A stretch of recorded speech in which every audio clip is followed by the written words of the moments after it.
Hello everyone, I'm Priyadarshini Mara, faculty at the Department of Buddhist Studies, University of Delhi. Today we will be discussing about module number 16 of paper number 11, Philosophy of Buddhism.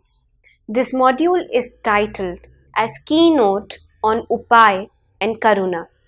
So these are the two important terms of Buddhism, which is Upay and Karuna. And today, here we will be talking about what Upay means and what Karuna means and how are they important in Buddhism.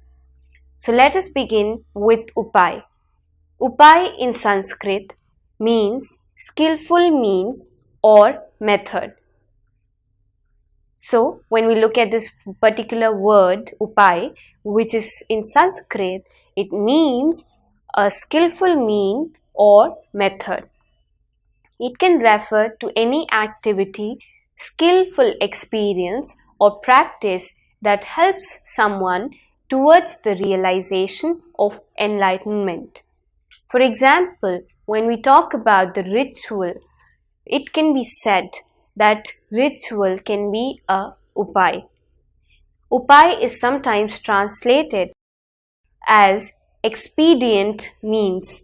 In some circumstances, even lies and trickery can be upay if they help someone to wake up to realization. So when we talk about upay, upay does not only mean that it has to be all perfect and wholesome. Sometimes if we lie or use certain tricks in order for the other person to realize, then it can be called upay or skillful means.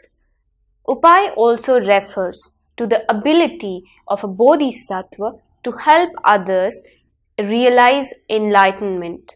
So when we talk about a bodhisattva, the aim of bodhisattva is not to attain enlightenment only for himself, but to help other sentient beings attain enlightenment. And when we talk about upay, it can be said that this particular upay or the term here that we're using in Buddhism, which in general terms means skillful means, it points out to the ability of a bodhisattva to help others realize enlightenment. In Buddhist literature, upay often paired with pragya. Pragya means wisdom, particularly the wisdom of shunyata. Shunyata, as we've talked earlier, in every module we've somewhere or the other, sometime or the other, talked about shunyata. Shunyata means nihisvabhav. It is emptiness of that essence which is there in every individual being as the individual thinks. Okay, so we would not be talking much into detail about shunyata here because we've already talked about it, but for your understanding and for your remembrance, it means the emptiness of essence.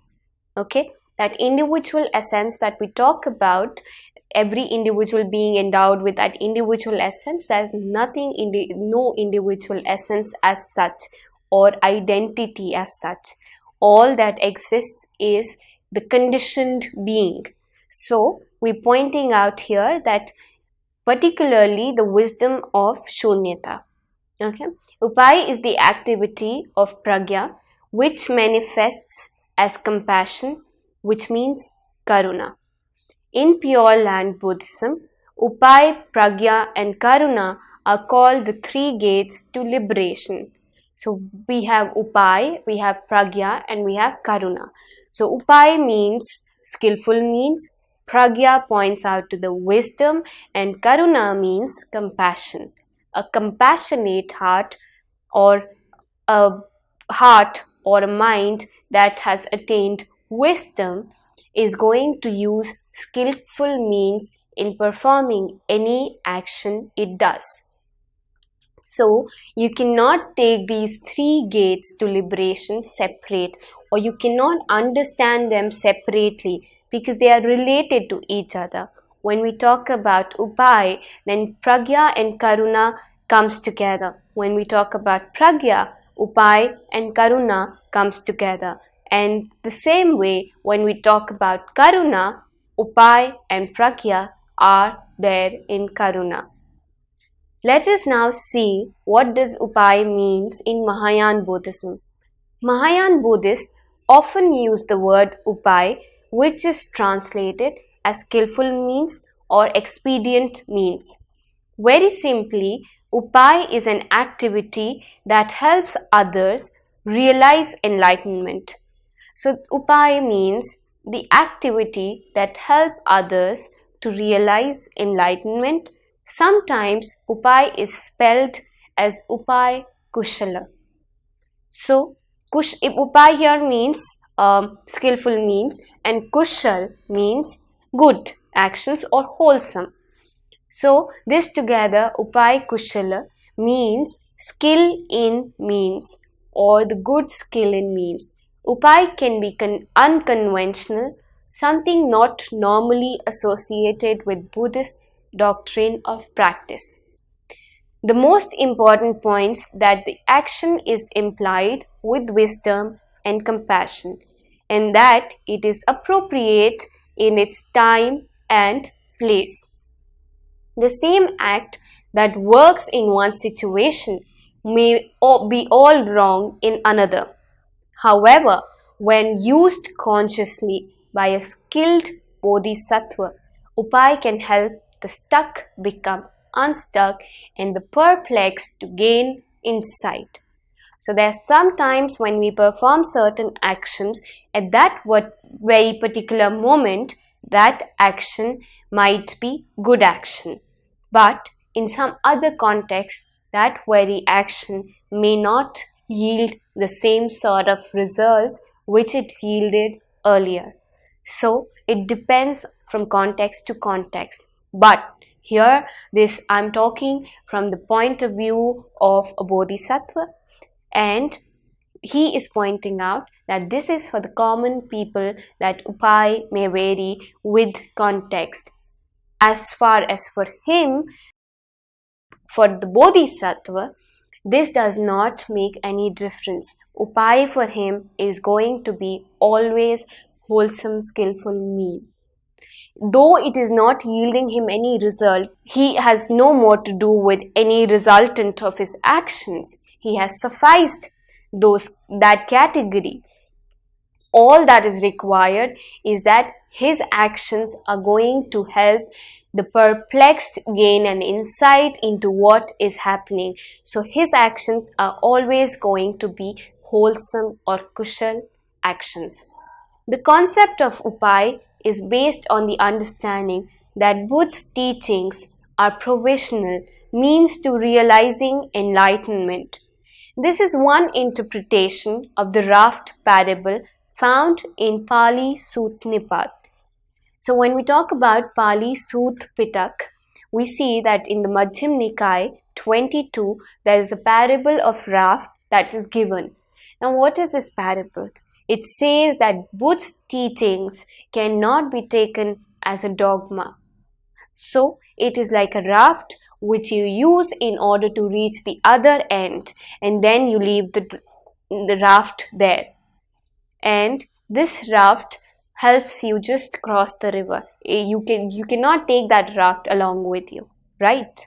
So the same way, the teachings of Buddha are like a raft which can be used to attain or to reach the other shore, and that is the shore of the attainment of enlightenment or nirvana.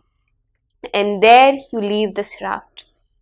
So the Buddha compared his teachings to a raft no longer needed when one reaches the other shore.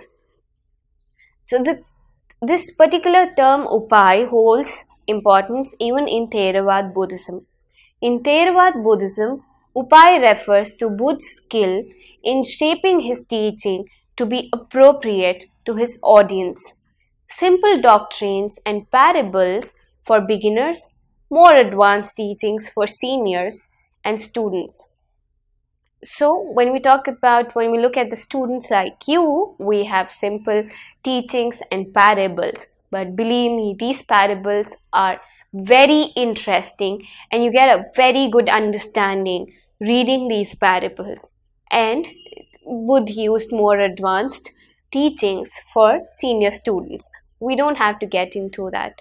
The basic understanding of life, that if there is suffering, then the root cause is attachment, and we need to get rid of this attachment in order to get out of our suffering, is the only teaching that stands at the foundation of every other teaching, be it a simple teaching or a higher teaching. Mahayana Buddhists see the historical Buddha's teachings as provisional, preparing the ground for the later Mahayana teaching. According to some sources, just about anything is allowable as upai, including breaking the precepts. So, when we look at the Mahayana philosophy, we see that it includes breaking of the precepts. Not necessary that it has to be in a bad way, but it has to be in a wholesome way. Upai in the Lotus Sutra means skillful means is one of the major themes of the Lotus Sutra. In the second chapter of the Buddha explains the importance of upai, and he illustrates this in the third chapter with the parable of a burning house. Now, what is this parable of a burning house which is found in the Lotus Sutra? In this parable, a man comes home to find his house in flames, while his children play happily inside. The father tells the children to leave the house, but they refuse because they are having too much fun with their toys. The father finally promises them something even better waiting outside. I have brought you pretty charts drawn by deers, goats, and bullocks, he said. Just come outside and I will give you what you want. The children run out of the house just in time. The father, delighted, does make good on his promise and acquires the most beautiful carriages he can find for his children. Then the Buddha asked disciple Sariput if the father was guilty of lying, because there was no such carriage or carts outside, when he told his children there were. Sariputra said no, because he was using an expedient means to save his children.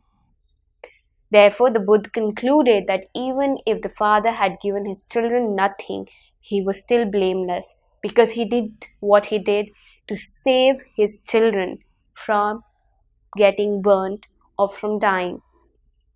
So, similarly, when we talk about upai or skill in means, if it is to save the other person, if it is for the safety or for the happiness of the other person, then lying or using tricks is not going to give you repent or a bad action or resultant. Now, when we look at the role and function of upai, we see that one consequence of this is that it is possible to endorse a form of Buddhist practice as viable while simultaneously critiquing its premises or contrasting it unfavorably to another higher practice. In some Mahayana texts, such as Lotus Sutra, this is used as polemic device against prior Buddhist traditions. It is said that Buddha gave them various upais rather than revealing the ultimate truth for which they were not ready. The most important concept in skill in means is the use guided by wisdom, wisdom and compassion of a specific teaching geared to the particular audience taught. And then when we talk about skillful means along with compassion and with other factors, we see wisdom, we see that it holds a lot of importance. The concept of skillful means is prominent in Mahayana Buddhism with regards to the actions of a bodhisattva. Because here there is compassion, there is wisdom, as well as there is skill in his means. The idea is that a bodhisattva or practitioner may use any expedient method in order to help ease the suffering of people, introduce them to the dharma, or help them on their path to attain nirvana. When we look at Lotus Sutra in chapter 25, the Buddha describes how Bodhisattva Avalokiteshwar changes his form to meet the needs of the student. If a monk is needed, the Bodhisattva becomes a monk, for example. So, Lotus Sutra holds importance in Buddhism, especially when we're talking about upai or skillful means. The practices and rituals of Vajrayana Buddhism are also often interpreted as a process of skillful means. They are understood to be means whereby practitioners use the very misconceptions and properties of mundane existence to help themselves reach enlightenment. Now, let us see what Karuna has to say, or what does Karuna means in Buddhism.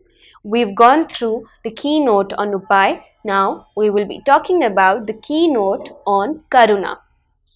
Karuna in both Pali and Sanskrit is generally translated as compassion. It is part of the spiritual path of both Buddhism as well as Jainism. And for that matter, the human values, be it of any religion, is based on Karuna. Karuna, however, is very important in all schools of Buddhism. For Theravada Buddhists, dwelling in Karuna is a means for attaining a happy present life and heavenly rebirth, and Karuna is developed by the practice of paramitas. So when we talk about Karuna being developed from the practice of paramitas, paramitas are virtuous actions that are supposed to be followed by a person who is on the way to attain enlightenment. This bodhi nature of a person has come into existence, and now he is on the way to attain enlightenment, and he is the one who follows these virtuous actions or deeds known as paramitas. So here Karuna is developed by practice of paramitas. For Mahayana Buddhists, Karuna is a core requisite for becoming a bodhisattva.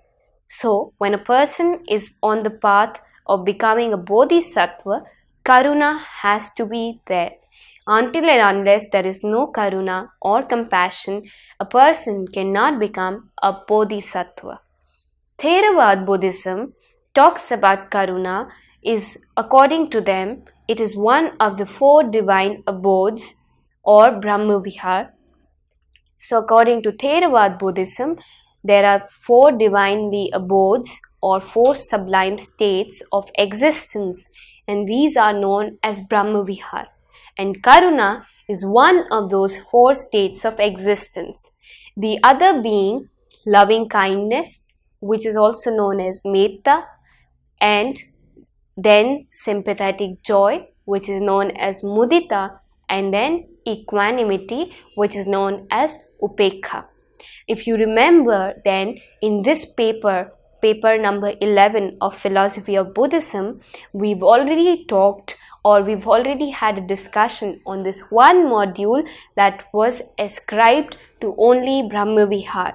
So maybe you can get back to that module to have a detailed understanding of what kindness, loving kindness, sympathetic joy, equanimity, and karuna points out to. But as for now, we see that Karuna is a part of the 4 sublime states of existence. In the Pali Canon, the Buddha recommends cultivating these 4 virtuous mental states to both householders and monastics, which is quite different in term and concept. So you have these different levels of practicing karuna, and it is ascribed to both the monastic order as well as the lay persons. So when one develops these four states, the Buddha counsels radiating them in all directions, as in the following stock canonical phrase regarding karuna. So I'm going to read out that phrase which is regarding karuna. He keeps pervading the first direction as well as the second direction, the third and the fourth, with an awareness imbued with compassion. Thus, he keeps pervading above, below, and all around, everywhere and in every respect, the all-encompassing cosmos with an awareness imbued with compassion, abundant, expansive, immeasurable, free from hostility, free from ill will. So these are the lines that are written for compassion or karuna. So it is said that in the canonical phrase, Buddha says about karuna that he keeps pervading the first direction as well as the second direction, the third and the fourth, with an awareness imbued with compassion. Thus he keeps pervading above, below, and all around, everywhere and in every respect, the all-encompassing cosmos with an awareness imbued with compassion, abundant, expansive, immeasurable, free from hostility, free from ill will.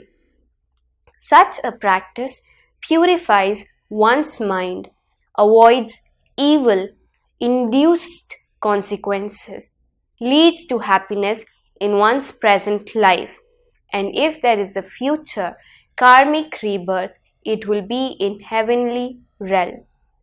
So when we look at this compassion or the practice of karuna or imbuing this karuna, we see that such a practice purifies a mind, avoids all evil consequences, and leads to happiness in one's present life, and even if there is a future karmic rebirth, it will be in heavenly realm. The Pali commentaries distinguish between karuna and metta in the following complementary manner. Karuna is the desire to remove harm and suffering from others, while metta is the desire to bring about the well-being and happiness of others. So we have karuna on one side, which is to remove suffering from every being and which is the duty of a bodhisattva, and on the other hand we have mudita or metta, which is the desire to bring about the well-being of others.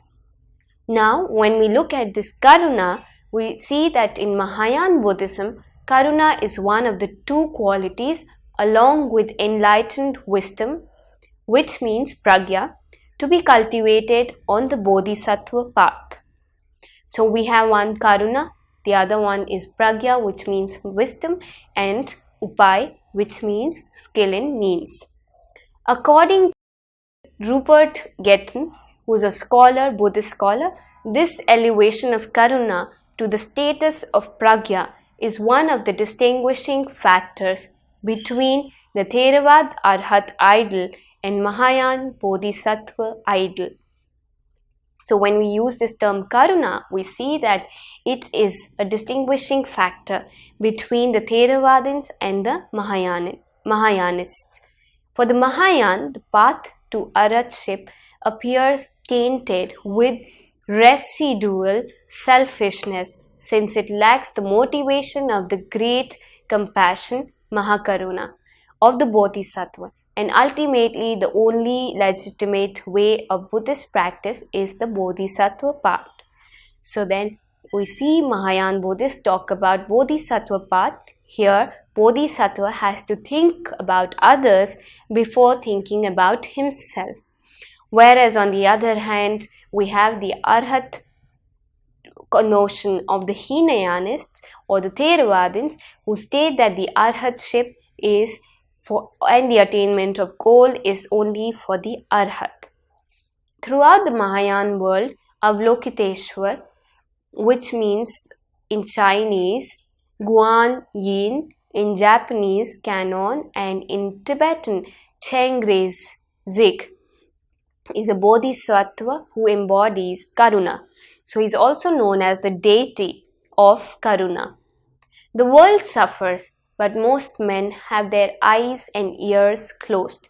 They do not see the unbroken stream of tears flowing through life. They do not hear the cry of distress continually pervading the world. Their own little grief or joy bars their sight, deafens their ears. Bound by selfishness, their hearts turn stiff and narrow. Being stiff and narrow, how should they be able to strive for any higher goal, to realize that only release from selfish craving will effect their own freedom from suffering? It is compassion that removes the heavy bar, opens the door to freedom, makes the narrow heart as wide as the world. Compassion takes away from the heart the inert weight, the paralyzing heaviness. It also gives wings to those who cling to the lowlands of self. Through compassion, the fact of suffering remains vividly present to our mind even at times when we personally are free from it. So when we look at this compassion, it does a lot of things. It brings you up from the lowlands. It takes you to the higher portion. It gives you an understanding that the people around you need you more than anyone. And it gives you an understanding that you need to work for these people around you. You need to be compassionate to these people around you. And when we talk about equanimity, it talks about undiscrimination or not discriminating between anyone. So compassion with equanimous attitude is very necessary. It gives us the rich experience of suffering, thus strengthening us to meet it prepared, which it does befall us. Compassion reconciles us to our own destiny by showing us the life of others, often much harder than ours. So compassion makes you realize or makes you understand suffering so that you are prepared for that suffering when it comes your way. And it also shows you the life of others, which might sometimes be more grave and more difficult than yours. Behold the endless caravan of beings, men and beasts, burdened with sorrow and pain. The burden of every one of them we also have carried in bygone times during the unfathomable sequence of repeated births. Behold this and open your heart to compassion. So you have to behold those suffering times which you have already gone through, and you have to realize that you were at that state once in the time that is gone by. And you have to now help other beings come out of those difficult times with all compassion. And this misery may well be our own destiny again. So you never know, maybe today you have good times, tomorrow you might have the misery again. So just try to realize that, try to remember this fact of life, that everything is changing every moment. What you need is to understand this impermanence, and then remember that maybe yesterday I was unhappy, but today I am happy, and tomorrow unhappiness might come my way again. And so help the beings who are suffering. He who is without compassion now will one day cry for it. If sympathy with others is lacking, it will have to be acquired through one's own long and painful experience. This is the great law of life. Knowing this, keep guard over yourself. Beings sunk in ignorance, lost in delusion, hasten from one state of suffering to another, not knowing the real cause, not knowing the escape from it. This insight into the general law of suffering is the real foundation of our compassion, not any isolated fact of suffering. Hence, our compassion will also include those who are at the moment may be happy but act with an evil and deluded mind. In their present deeds, we shall foresee their future state of distress and compassion will arise. And this is the compassion that is required by each and every being, whether you are in a good state or in a dreadful state. This compassion has to be developed in every being and for every being. So here we understand the keynote as to upay and compassion hold a lot of importance in the ethical way of Buddhism. So to understand the ethics of Buddhism, you need to keep in mind these two key concepts of compassion and skill in means, which means karuna and upay. Thank you.